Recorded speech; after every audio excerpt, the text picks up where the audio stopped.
یزید کی زبان سے بار بار یہ اعلان ہو رہا، زینب 40 کے دن حسین کی فتح کا دنیاوی اعلان کرتے ہوئے آئی، مگر یہ پہلی حاضری تھی زینب کی کربلا میں شام سے آ کر، پھر ایک بار زینب کو دوبارہ شام جانا پڑا۔ ایک روایت کے مطابق آج یعنی 24 صفر کی شب ثانیہ زہرا عقیلہ بنی ہاشم شریکت الحسین ام المصائب زینب کبریٰ کی شہادت کی رات ہے ایک روایت کے مطابق، اور ایک قول کے مطابق شہزادی کی شہادت کے مصائب یہ بیان کیے جاتے ہیں کہ جب دوبارہ شہزادی شام گئی، ابھی تو میں نے کہا شام سے کربلا آئی، اب ایک بار پھر شام گئی، شام جا رہی ہیں، اپنے بیٹے سجاد کے ساتھ جا رہی ہیں، پورے احترام کے ساتھ جا رہی ہیں، ابھی شہر دمشق میں داخل نہیں ہوئی ہیں کہ ایک مرتبہ شہر سے کچھ فاصلے پر تھی کہ رات آ گئی۔ رات کو سفر نہیں ہوتا ہے، ایک بار خیمے لگائے جا رہے ہیں، قافلہ رک رہا ہے۔ یہ وہی جگہ ہے جو زینبیہ کے نام سے مشہور ہے، جہاں آپ میں سے بہت سے اس سال بھی زیارت کر کے آئے ہیں، وہاں پہ قافلہ رکا۔ آج وہ شہر کا حصہ، اس وقت وہ شہر کی دیوار سے بھی باہر کا علاقہ تھا، شام ہوتے ہی شہر دمشق کے دروازے بند ہو گئے، قافلہ روکا گیا، خیمے لگائے گئے، ساری بیویاں اپنے خیموں میں گئیں۔ ایک بار زینب نے سجاد کو بلایا، جب کربلا میں خیمے لگائے گئے تھے تو زینب نے حسین کو بلایا تھا۔ آج شام میں خیمے لگائے گئے ہیں، زینب نے سجاد کو بلایا، کربلا میں بلا کے کہا تھا بھیا یہ کس جگہ پہ خیمے لگائے گئے ہیں؟ جب سے میں خیمے میں آئی ہوں مسلسل کسی بیوی کے رونے کی آواز سن رہی ہوں، یہ کون سی جگہ ہے، کون بیوی رو رہی ہے؟ حسین نے کہا زینب شاید تم پہچان نہ پائی، یہ ہماری اور تمہاری ماں فاطمہ زہرا ہے جو مدینے سے ہمارے ساتھ کربلا میں آئی ہیں۔ اور آج جب شام میں زینب کا خیمہ لگا، زینب نے فوراً سجاد کو بلایا، سجاد بیٹا اندھیرا ہو رہا ہے، شام کا وقت ہے، لیکن یہ جگہ یہ علاقہ جانا پہچانا لگ رہا ہے۔ سجاد نے سر جھکا کے کہا پھوپھی اماں جب پہلی مرتبہ آپ قیدی بن کے آئی تھی تو اسی انداز سے ہم شام کو یہاں پہنچے تھے، عمر سعد نے قافلہ یہاں روکا تھا، آپ اسی جگہ پہلی بار ٹھہری تھی۔ زینب نے سنا ارے یہ وہی جگہ ہے، گھبرا کے باہر آ گئی، کیونکہ زینب کو ایک بات یاد تھی، گھبرا کے باہر آ گئی۔ زیارت خالی کربلا کی نہیں ہوتی ہے، یہ بھی زیارت کا حصہ ہے۔ گھبرا کے باہر آ گئی بیٹا تو میں وہ درخت دیکھنا چاہتی ہوں جہاں میرے گھرانے کے کٹے سر لٹکائے گئے۔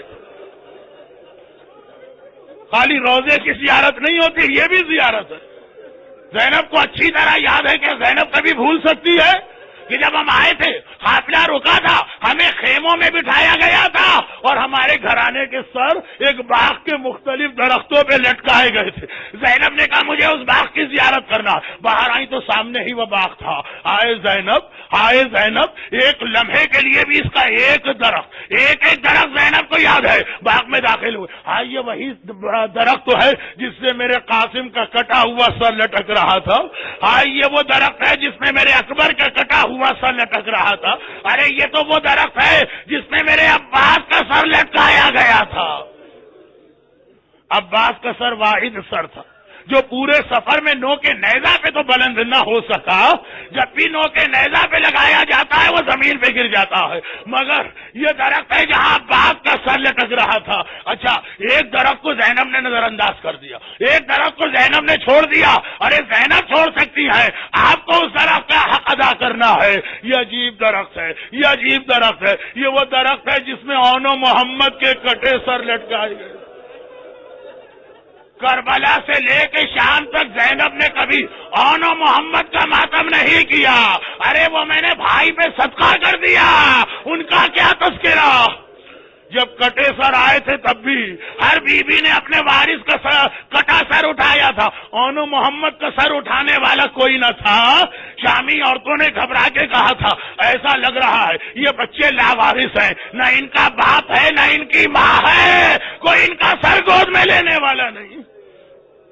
اور آج بھی زینب نے اون و محمد کے کٹے سر جس طرف سے لٹکائے تھے اسے نظر انداز کر کے آگے بڑھی، درمیان میں وہ بڑا درخت نظر آیا، بس زینب کی نگاہ پڑی، بے اختیار کہا ہائے میرا ماں جایا، ارے یہ وہی درخت تو ہے جہاں میرے بھائی کا کٹا سر بالوں سے باندھ کے لٹکایا گیا۔ بس زینب کی نگاہ پڑی، آپ خالی سن رہے ہیں، اور مجھ جیسے طالب علم کی زبانی سواد سے برداشت نہیں ہو رہا.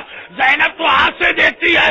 ارے بس درخت کو دیکھا, علی کی بیٹی نے فریاد کی, ارے میرا بھیا, اور غش کھا کے گر پڑی.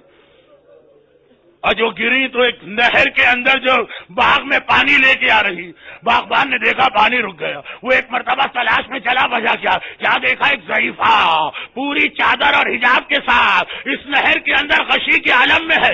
سامنے قافلہ نظر آ رہا ہے. اسے اندازہ ہے کہ یہ قافلے سے آئی ہے, مگر شامی ہے نا, ایک بار بیلچا اٹھاتا ہے, اس طرح سے میری شہزادی کے سر پہ بیلچا مارا. ادھر زینب کے سر سے خون کا فوارہ بلند ہوا. کیوں نہ ہو, زینب علی کی بیٹی ہے نا. اگر باپ ابن ملجم کی تلوار سر پہ کھا کے شہید ہوا تو بیٹی کے سر پہ بھی بیلچا لگا, خون کا فوارہ بلند ہوا. بہت دیر ہو گئی, پھوپھی اماں نہیں آئی. سجاد پھوپھی کو ڈھونڈتا ہوا چلا, باغ میں داخل ہوا. ایک بار جھک کے پھوپھی کا ہاتھ تھاما. ارے پھوپھی دنیا میں نہیں ہے. جھکا میرا مولا, پھوپھی کو ہاتھوں میں اٹھایا. بس ایک جملہ کہہ کے بات ختم کرتا ہوں, اور ایک جملہ اپنے اندازے سے کہتا ہوں. پہلا جملہ یہ ہے کہ عزاداروں, حسین نے بہت لاشیں اٹھا. کربلا کے میدان میں میرا مظلوم آقا 57 سال کی عمر, 3 دن کا بھوکا پیاسا, صبح سے شام تک لاشیں اٹھا رہا. لیکن وہ سارے لاشیں مردوں کے لاشیں تھے. اکبر کا لاشا تھا نا, قاسم کا لاشا تھا نا, اور محمد کا لاشا. ہائے میرا مظلوم آقا سجاد, لاشیں تو اٹھائے, لیکن کبھی زندان شام میں ننھی بہن سکینہ کا لاشا, کبھی شہر مدینہ کی بارش میں ماں رباب کا لاشا, اور آج زینبیہ میں پھوپھی زینب کا لاشا لے کے چلے. اگلا جملہ میرا یقین سا ہے کہ یہی ہوا ہوگا. ایک بار قبر میں پھوپھی کا اتارتے ہیں تو جو ہر ایک کا لاشا لینے آتی ہے کوئی تعجب نہیں. قبر سے 2 ہاتھ باہر آئے ہو, فاطمہ زہرا کی آواز آئی ہو, سجاد بیٹا کل زندان شام میں نے تجھ سے سکینہ کا لاشا لیا تھا, لا آج میری بیٹی زینب ارے میرے حوالے کر دے. زینب کی ماں زینب کو لینے آئی. برحمتك يا أرحم الراحمين وصلى الله على محمد وآله